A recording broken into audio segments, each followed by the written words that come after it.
നടപടികൾ നിലച്ചു. നിയമനം കാത്തിരിക്കുന്നത് 500-ലേറെ പേർ. ആദ്യഘട്ട ഇന്റർവ്യൂവിന് 259 പേരുടെ പട്ടിക തയ്യാറാക്കിയിരുന്നു. നിയമനത്തിന് തടസ്സമാകുന്നത് KSRTCയിലെ പ്രമുഖ യൂണിയന്റെ എതിർപ്പ്. ഇതോടെ ആശങ്കയിലായത് 500-ലേറെ കുടുംബങ്ങൾ. പുതിയ സർക്കാർ നിയമനം നൽകാമെന്ന തീരുമാനം എടുത്തിരുന്നെങ്കിലും നടപടിയില്ല. ഇതോടെ നിയമനം കാത്തിരിക്കുന്നവർ സെക്രട്ടേറിയറ്റിന് മുന്നിൽ സമരത്തിനൊരുങ്ങുകയാണ്. നമ്മുടെ പേരൻസ് വർക്ക് ചെയ്ത ആ ഒഴിവുകൾ പോലും അവരത് നോക്കുന്നില്ല. എന്നിട്ട് ഷിഫ്റ്റ് എന്ന് പറഞ്ഞിട്ട് താൽക്കാലികമായിട്ട് നിരവധി ആളുകൾ കയറുന്നുമുണ്ട്. പിന്നെ എംപ്ലോയ്മെൻറ്റ് മുഖേനയും കയറുന്നുണ്ട്. പക്ഷെ നമ്മളെ ഇതുവരെ യാതൊരുവിധ പരിഗണനയും തന്നില്ലായിരുന്നു. ഏകദേശം ഒരു 500ഓളം പേര് ഇപ്പം ലിസ്റ്റ് ഓക്കെ ആയിട്ടുള്ളവരുണ്ട്. അതിൽ 100 ഇത്രയോ പേരാണ് താൽക്കാലികമായിട്ട് ഇപ്പോൾ വർക്ക് ചെയ്യുന്നത്. ആകെ 715 രൂപയ്ക്കാണ് ഡെയിലി ഡ്യൂട്ടി ഉള്ളത്. വേറെ യാതൊരുവിധ ആനുകൂല്യങ്ങളും ഇല്ല.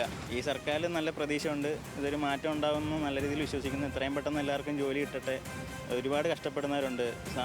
കടക്കണികളും പിന്നെ കുറേ ലോൺസും കാര്യങ്ങളല്ല. ഒരു വീട്ടിലെ ഒരു ഗൃഹനാഥൻ നഷ്ടപ്പെടുമ്പം അവിടെ ഉണ്ടാകുന്ന പ്രശ്നങ്ങൾ എല്ലാവർക്കും അറിയാമല്ലോ. അപ്പോൾ അവർക്ക് ഒരുപാട് ബുദ്ധിമുട്ടുകളുണ്ട്. ഒരു മാറ്റം ഉണ്ടാകുമെന്ന് പ്രതീക്ഷിക്കുന്നു. ഇത്രയും പെട്ടെന്ന് മാറ്റം ഉണ്ടാവണം. എല്ലാവർക്കും ജോലി കിട്ടണം. അതാണ് നമ്മുടെ ആഗ്രഹം. ഷമീർ അബ്ദുൾ, ഈ വലിയ വാർത്തയുടെ വിശദാംശങ്ങളുമായി നമുക്കിപ്പം കൊല്ലത്ത് നിന്ന് ചേരുന്നുണ്ട്. Shameer, good morning. ഈ ആശ്രിത നിയമനങ്ങളുടെ കാര്യത്തിൽ മന്ത്രി CP ജോൺ ഇക്കഴിഞ്ഞ ദിവസമൊക്കെ ഉറപ്പ് നൽകിയതാണ്. ആരെയും സങ്കടപ്പെടുത്തില്ല എന്നും 2 ഘട്ടങ്ങളിലായിട്ടൊക്കെ ഇവർക്ക് നിയമനം നൽകുമെന്നുമൊക്കെ മന്ത്രി പറഞ്ഞിരുന്നു. പക്ഷേ ഈ നടപടിക്രമങ്ങൾക്കൊന്നും തുടക്കമായില്ലെന്ന് വേണം ഇവരുടെയൊക്കെ പ്രതികരണം കേൾക്കുമ്പോൾ മനസ്സിലാക്കാൻ, അല്ലേ?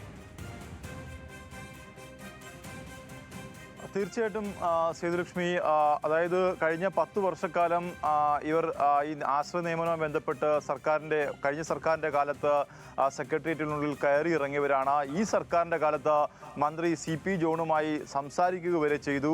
അങ്ങനെ അതിൻ്റെ അടിസ്ഥാനത്തിൽ 439 പേരുടെ പട്ടിക തയ്യാറാക്കി. വിട്ടുപോയവരുൾപ്പെടെയുള്ള ആളുകൾ കൂടെ കൂട്ടിച്ചേർത്തതോടെ 500-ലധികം പേർ ഇപ്പോൾ ആ പട്ടികയിലുണ്ട്. അതിൽ 239 പേരുടെ പട്ടിക ആദ്യഘട്ട ഇന്റർവ്യൂവിനെ വിടുകയും ചെയ്തു. ഇതിനിടയിലാണ് KSRTCയിലെ പ്രമുഖ തൊഴിലാളി സംഘടനയുടെ എതിർപ്പ് വന്നത്. അതായത് PSCയിൽ നിന്ന് വരുന്നവർക്ക് മാത്രം ആദ്യ നിയമനം നൽകിയാൽ മതി, അതിനുശേഷം മാത്രം മതി ആശ്രിത നിയമനം അടക്കമുള്ള കാര്യങ്ങളിലേക്ക് പോകൽ എന്നൊരു പിടിവാശി അവർ എടുത്തതോടു കൂടിയാണ് ഇവരുടെ ഫയലുകൾ ചുവപ്പ് നാടയിൽ കുടുങ്ങുകയും ഇത്രയും കുടുംബങ്ങൾ പ്രതിസന്ധിയിലാവുകയും ചെയ്തത്. ഇതിൽ ഏറ്റവും പ്രധാനപ്പെട്ട കാര്യം നമുക്കറിയാം, KSRTCയിൽ തൊഴിൽ ചെയ്ത KSRTC അപകടത്തിൽ മരിച്ചവരുണ്ട്. അതുപോലെ അതിൽ നിന്ന് KSRTC അപകടമുണ്ടായ ശേഷം അതിൽ നിന്ന് മുഴുവൻ ആളുകളെയും രക്ഷപ്പെടുത്തിയ ശേഷം തീപ്പൊള്ളലേറ്റ് മരിച്ച ആളുകളുണ്ട്. അങ്ങനെ വിവിധ അപകടങ്ങളിൽ മരിച്ചവരാണ്. അവർക്ക് സ്വാഭാവികമായും ഈ ആശ്രിത നിയമനം നൽകേണ്ടതുണ്ട്. മറ്റ് ഡിപ്പാർട്ട്മെൻറ്റുകളിലൊക്കെ തന്നെ ആശ്രിത നിയമനം നടക്കുമ്പോഴാണ് KSRTCയിൽ ഇത്തരത്തിൽ ഈ നിയമനം നൽകാതെ ഒരു വൈകിപ്പിക്കൽ ഉണ്ടാകുന്നത്. പലരും കടക്കണിയിലാണ് ഉള്ളത്. പലരും കോടതിയിൽ പോകുമ്പോൾ KSRTC നൽകുന്ന മറുപടി, KSRTC കടുത്ത സാമ്പത്തിക പ്രതിസന്ധിയിലാണ്. സച്ചാർ കമ്മിറ്റി റിപ്പോർട്ടിൻ്റെ അടിസ്ഥാനത്തിൽ ഇത്തരം നിയമനങ്ങൾ നിലവിൽ നടത്താൻ കഴിയില്ല എന്നൊരു മറുപടി കഴിഞ്ഞ സർക്കാരിൻ്റെ കാലത്ത് കൊടുക്കുകയും ചെയ്തു. പക്ഷേ ഈ സർക്കാർ അധികാരത്തിൽ വന്ന് 3 മാസം പിന്നിടുമ്പോൾ ആദ്യഘട്ടത്തിൽ നൽകിയ ഒരു ഉറപ്പായിരുന്നു ഇവർക്ക് തൊഴിൽ നൽകുക. അതായത് PSCയിൽ കാട്ടി വളരെ തുലോം തുച്ഛമായ 500-ൽ താഴെ ആളുകളാണുള്ളത്. അവർക്ക് വേണമെങ്കിൽ KSRTC തൊഴിൽ നൽകും. അതെങ്ങനെയെന്ന് വെച്ചാൽ താൽക്കാലിക നിയമനത്തിൽ തൊഴിൽ നൽകും. നേരത്തെ ആ ഉദ്യോഗാർത്ഥി പറഞ്ഞതുപോലെ 715 രൂപയിൽ പെട്രോൾ ബങ്കിൽ നിന്ന് പെട്രോൾ അടിക്കാൻ, അതുപോലെ മെക്കാനിക്കൽ സെക്ഷനിലൊക്കെ തന്നെ തൊഴിൽ നൽകും. അത് ഡെയിലി ബേസിൽ 715 രൂപയാണ് നൽകുന്നത്. ആ പണത്തിൽ ജോലി ചെയ്യാൻ പലരും തയ്യാറല്ല. എന്നാൽ ഗതികേട് കൊണ്ട് ആ തൊഴിൽ നേടിയ നിരവധി ചെറുപ്പക്കാരും KSRTCയിലുണ്ട്. അങ്ങനെ ഇരിക്കെയാണ് KSRTC 239 പേരുടെ പട്ടിക ആദ്യഘട്ടത്തിൽ തയ്യാറാക്കുന്നത്. രണ്ടാം ഘട്ട പട്ടിക തയ്യാറാക്കാൻ പോലും KSRTC ഇതുവരെയും തയ്യാറാകാത്ത സാഹചര്യമുണ്ട്. എന്തായാലും ഇത്രയും കുടുംബങ്ങൾ വലിയ സാമ്പത്തിക ബാധ്യതയിലാണ്. അവർ തിരുവനന്തപുരം സെക്രട്ടേറിയറ്റിൻ്റെ മുമ്പിൽ സമരത്തിന് ഒരുങ്ങുന്ന ഒരു സാഹചര്യത്തിലേക്കാണ് പോകുന്നത്.